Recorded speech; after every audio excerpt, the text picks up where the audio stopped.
Ooh, what a week! What a week! I mean, hey, how do you feel? How you feeling? How are you doing? I'll tell you what, down below, let me know how you're doing after that draw, what's going on. Before we go anywhere, giving it to you straight. The schedule. It's alphabetical. It's alphabetical. If you ever forget what's coming our way in Qatar, it's alphabetical. It's BCM. Yeah. Belgium, Croatia, Morocco. So don't ever forget the games. That's how the lineup is. It's alphabetical. BCM. Just thought I'd let you know because sometimes people say, who are we playing first? And I say, BCM, buddy. BCM. So BCM all the way, guys. Just remember that for the next, 7 months till we get to November. BCM. Belgium, Croatia, Morocco. Thank you guys for being the poets, the amazing poets. And thank you for subscribing down below. And thank you for being super people on this channel. The first thing we're going to do is we're going to go across all of your emails that came in through. Now I'm going to tell you first of all, there was a barrage of emails. The ones that we can't get to today, we're going to get to on Monday. Monday we are going to attack all the other groups big time. Today we're going to just rest with Canadian questions and our group. Because I'll tell you what, honestly guys, you blew me off the park. No one man can get through what all of you guys in email, especially Steve at theultimatesoccershow.com, was blown off the wall. There's too many questions to get to everybody this weekend. So Monday looking for more as we go through the groups. But today it is your questions and Team Canada's aspirations. That's all we got time for. Plus, as we go through this, joining on the chat, I'm waiting for your questions. Although I'm here in vision, I'm waiting for your chats, okay? So let me know what you're thinking. Let me know what your thoughts are, and we'll get to it as soon as possible, yeah? So I'm waiting for your questions. Give me a shout straight away as we go through this show. Know that, yes, I am talking, but I am listening too. And this is a little feeder or an experiment to see what things will flow like when we go live. So I'll tell you what, guys, let's not waste any time. Like I say, thank you subscribers, thank you poets, and if you have not subscribed already, you better do so, because if not, you so are missing out on the best Canadian soccer reports through the next 7 months till we get to the World Cup, because your networks won't bring what I bring. I guarantee you that, guys. So be loyal, be true. I am to you. We are one. One is all we are. Spread this far and wide.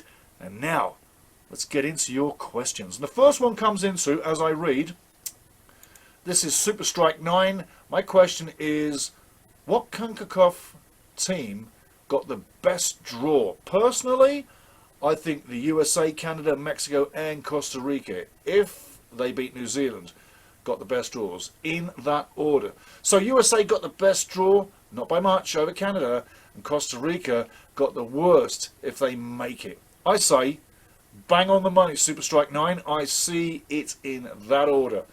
Pray for Costa Rica to get there. But seriously, yeah, it's a slight little lead that USA has over Canada in the groups. But I'll tell you what, on a nutshell, I'd love to see the USA take England out. Oh, would I love to see that. I'm telling you, and you might not believe it, and I am not BSing anybody. I would love to see the USA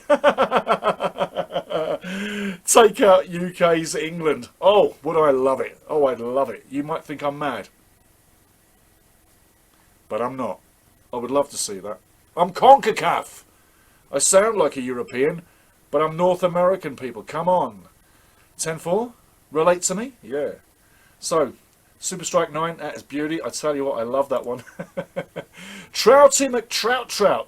My question is, who do you think is the player Canada has to watch out for from each group in the group? Okay, I think there's more than one. So in Belgium, you've got De Bruyne, Tielemans, a fit Eden Hazard, Lukaku with his muscle up front.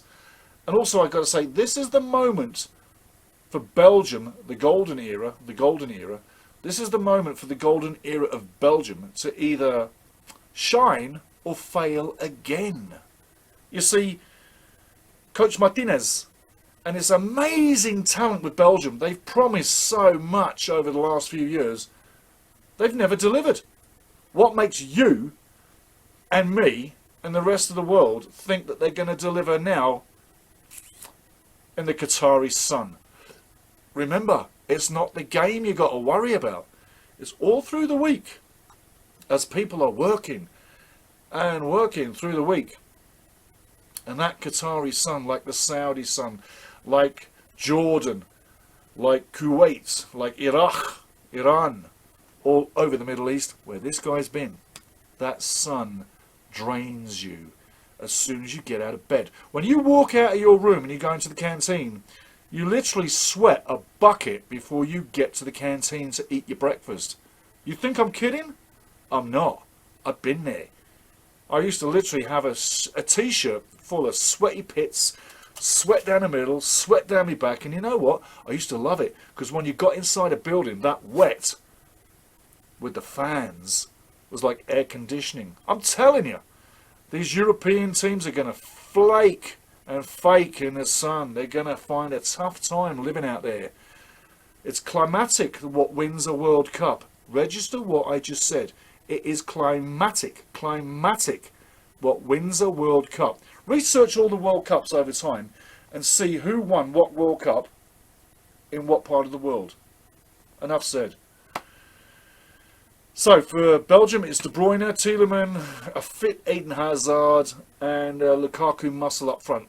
Belgium, this is your time to shine. You either win the World Cup now or forever be the biggest failures in history. You got the talent. Maybe it's the coach. Croatia, Modric, Kovacic, Brozovic, and you've also got Vlasic. I say one thing with Croatia. Not necessarily the biggest, strongest players, but intelligent soccer players win games. And they are. Croatia, very smart. And that Yugoslavian area in Europe, go back in history and see how successful they have been. Great brains, great technical players, but they've just failed at the last final stage. I think they need a little bit of luck to get to the next stage. And as for Morocco, you got to say, hard team. Very, very, very well set up. Very organised. Hard working. You could say they're the blue-collar team of the Middle East. Hard-working guys. They've got a couple of, what you say, superstars. Romain Saiss, great defender, plays with Wolverhampton Wanderers. They've also got a young kid up front.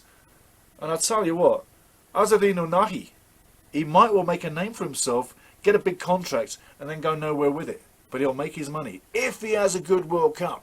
Got to tell you. And Agraf Hakimi, great defender. And I've got to tell you, Morocco has better defence than offence. And after this World Cup, I see, and by the way, Hakimi is with PSG, Paris Saint-Germain in France. After the World Cup, I can see that there's going to be a few Moroccan players picked up by other teams. And they're going to say, hey, these guys are quality. These guys are quality. And indeed, there's a lot of Moroccan quality going to this World Cup. In the group for Canada, I've got to say, it should finish, Belgium, Croatia, and either Canada or Morocco in third. That's how it should finish. But with a good game in game one, an upset game against Belgium for Canada, if we can spin a win against the odds, that will set us up to get into the round of 16. Remember, as we look at it, the first game on the 27th of November is Belgium. On the 27th, we get to play Luka Modric in Croatia.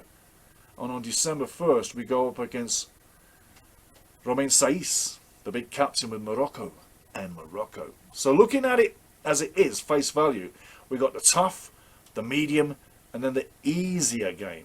So the two minnows in the game get to play each other last of all. That's pretty good. That is pretty good. That plays into Canada's advantage. Now let's go to DJ Knox. DJ Knox writes next, Okay, so we come second in the Group F and play the winner of Group E, brackets Germany or Spain. After dispensing with Germany or Spain, we will likely play Brazil in a quarter-final. Great! Exclamation mark. Oh yeah. Looking forward to seeing Canada play in the quarterfinals against Brazil. My answer to that, yeah, should be a breeze, nothing to it, laugh my ass right off. Love it, DJ. And remember people, DJ gives us all the probabilities on the channel about what's happening with Team Canada and where it's going to go. But DJ, I love that point. That was... I know you're more humoristic, but there's great points in there. There really is. So, next up, Gary Sanchez. Gary is a big Manchester United fan, and somebody else is too. You might know that guy too. Anyway, Gary writes, hope we can give that boy from City a game in midfield. LOL, laugh out loud. Gary Sanchez is talking about Kevin De Bruyne from Manchester City, and Gary's a big Man United fan. So, question for the show, how does Canada match up to the likes of Belgium and Croatia? My take. Against Belgium and Croatia, Belgium, it looks more like a loss. Croatia could be a draw. Breaking it down, Belgium, Kevin De Bruyne, 30 years of age, 88 caps, 23 games. You got Witsel, he's the elder statesman, still adds a lot for Belgium though. 120 international games, 11 goals. Yuri Tielemans, this is the kid I think from Belgium might well have a fantastic World Cup and release himself from Leicester City to a big club. Now, Tielemans, I think he's 24 right now. He's played 49 times for Belgium and he's got 4 goals. He's totally the star. Totally the star. I expect Tielemans to break out. 24, going to a World Cup. Yeah, Yuri Tielemans, this is your time, son. You break out, you have a magical World Cup, you can help Belgium become world champions. Is it going to happen? Probably not. But let's see what happens. They are in the frame. They are a contender. There's no doubt about it. And then you've got to say Eden Hazard. He's played 116 games, scored 33 goals. He's 31 right now of age. But when did you ever see a fit Eden Hazard ever since he left the blue of Chelsea?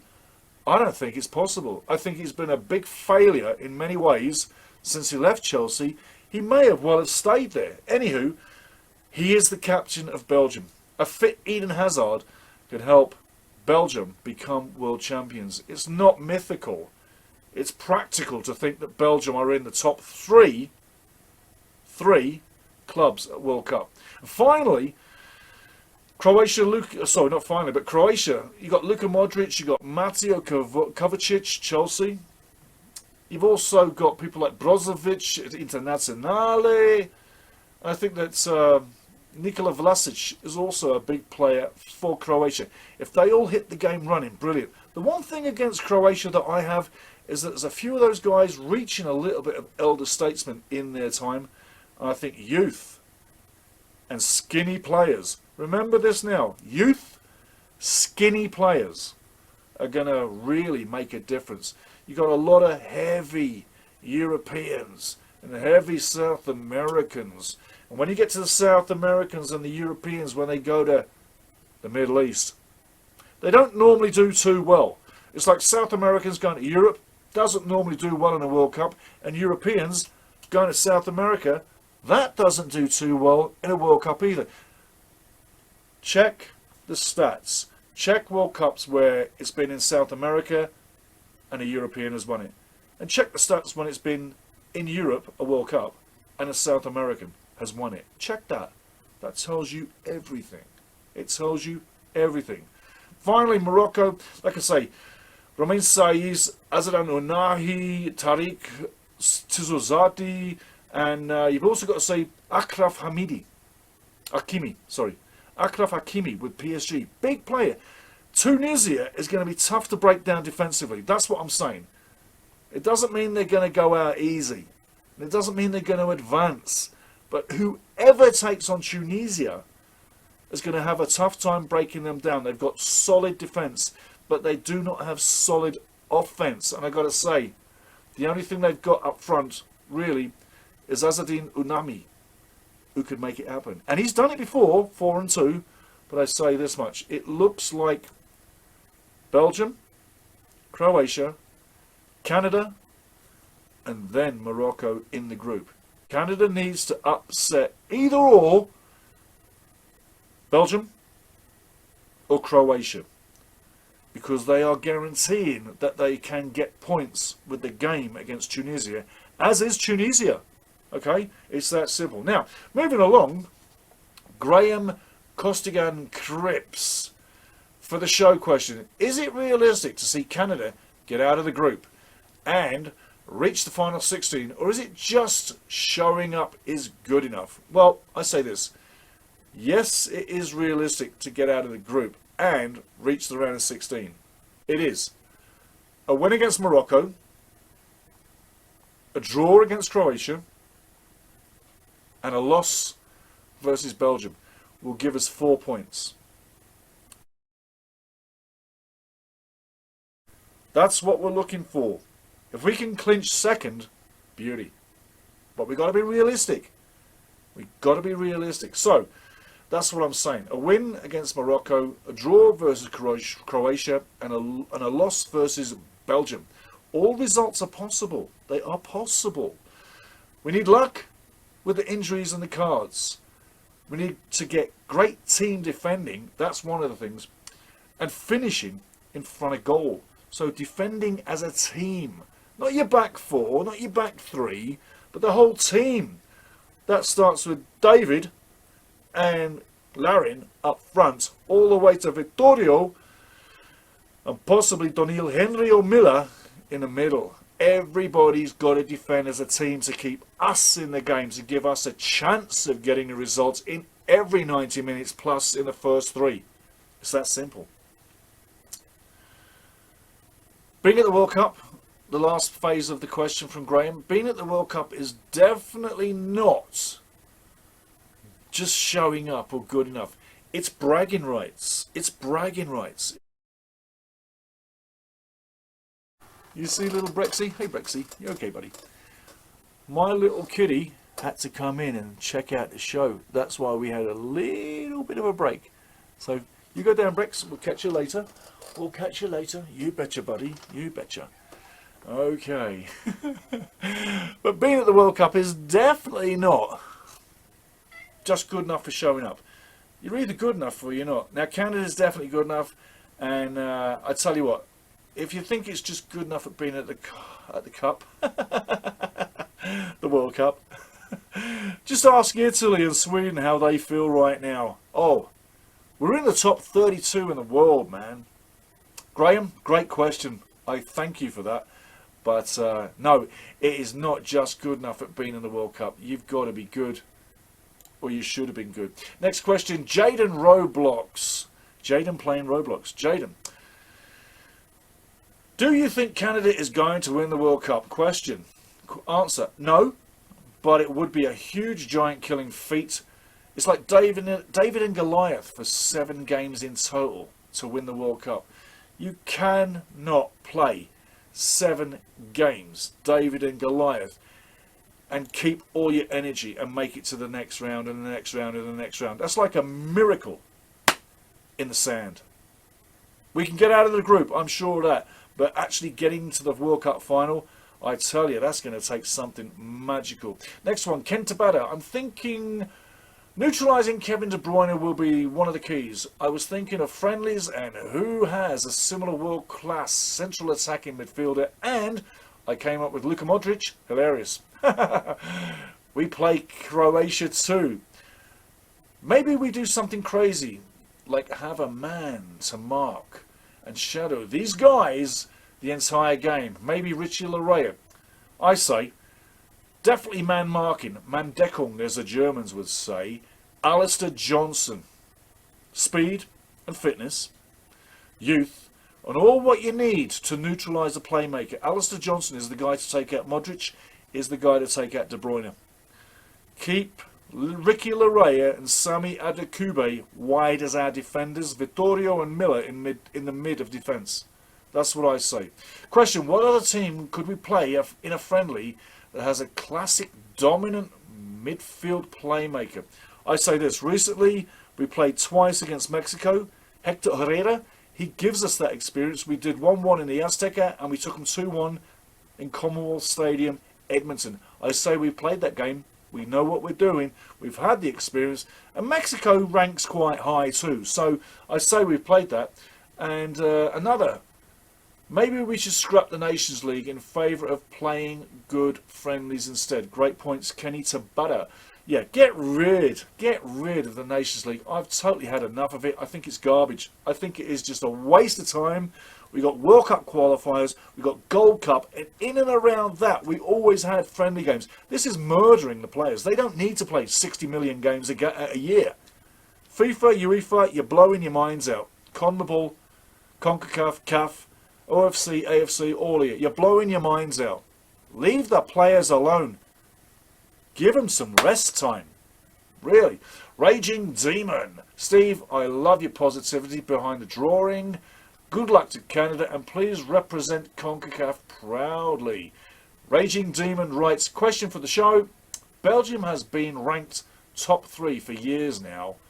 They have one of the best mids in the world, De Bruyne, strong attackers like Lukaku, defenders like Danaya, and a goalie as good as Courtois. What are the chances, realistically speaking, that Canada might win this one? I say it's David versus Goliath, yeah? All-time World Cup upset is what this would be if we beat Belgium. And to say no would be not right because it's not impossible. That's what I say to that. Second question coming in from Raging Demon. Question 2. Croatia still has Golden Ball winner Modric and he led his squad to second place last World Cup. What are the Canadian starting lineup, or what is the Canadian starting lineup you would choose to go to war versus this nation? Who would you think would be the key player here? Check out that picture. And I'm saying Alistair Johnson needs to be our guy to come into the middle in front of defence and be a man marker in game 1 against De Bruyne, and you stay with him wherever he goes. Game 2, Partido 2, you track and you sack Modric wherever he goes. Game 3, against Morocco, it doesn't play the same. You can have a more freer reign, a more free roll. But the first 2, you're a man marker. Mandecker, as the Germans would say. And that's where that system, Mandeckung, first started. So Mandecker, man marker, Alistair Johnson in that game against Belgium. You track wherever De Bruyne goes. Game 2, you track wherever Modric goes. And you take him out. That's simple. Question 3, what do you think the score versus Tunisia will be? Well, I say it could go either way. Maybe a 1-1, maybe a 2-1 to Canada. Counter-attack blitz if we win. And if it doesn't go our way, 2-1 to Tunisia if we fade in the heat. And the heat will be an advantage for Tunisia. I'm not kidding you. So there you go, guys. There we have it. Your questions to me. I think you've got something out of it. We all share a little bit of the information. Thank you so much. Monday, we're going to talk about the groups. We didn't have enough time today, but I tell you what, I'm glad you joined in the chat and you answered a few of the questions in the time that we had. But Monday, we're going to touch the groups. But as for now, Canada's got the easy game last, the mid game in the middle, and the tough game to start the World Cup. And I tell you what, I wouldn't want it any other way. And we are the team to do the giant killing in Qatar. Nobody else. Because we haven't been there before. I know 86 counts in the annals, but everybody has forgotten about Canada. And when we go this time, if we can hit the numbers and shock the world in game 1, that like has happened before, just ask France against Senegal. Way back. Yeah? Shocks do happen in game 1 at the World Cup. Canada slaying Belgium is not impossible. It's not impossible. but it could happen. And that's exactly what Canada needs to get through to the next round. If we can shock Belgium or Croatia, we set ourselves up with a chance with Morocco to get through to that next round. And I say it's a possibility. Nothing is certain at a World Cup. Go back and look at all the results and see how many big teams have been upset by little teams. Okay, guys, Monday we shoot at all the rest of the groups. Thanks for your questions. Much love. I really, really appreciate you guys bringing your questions. I really do. And I say thank you very much. Okay, here we go. That's it for today. Monday, rest of the groups. Thanks, guys.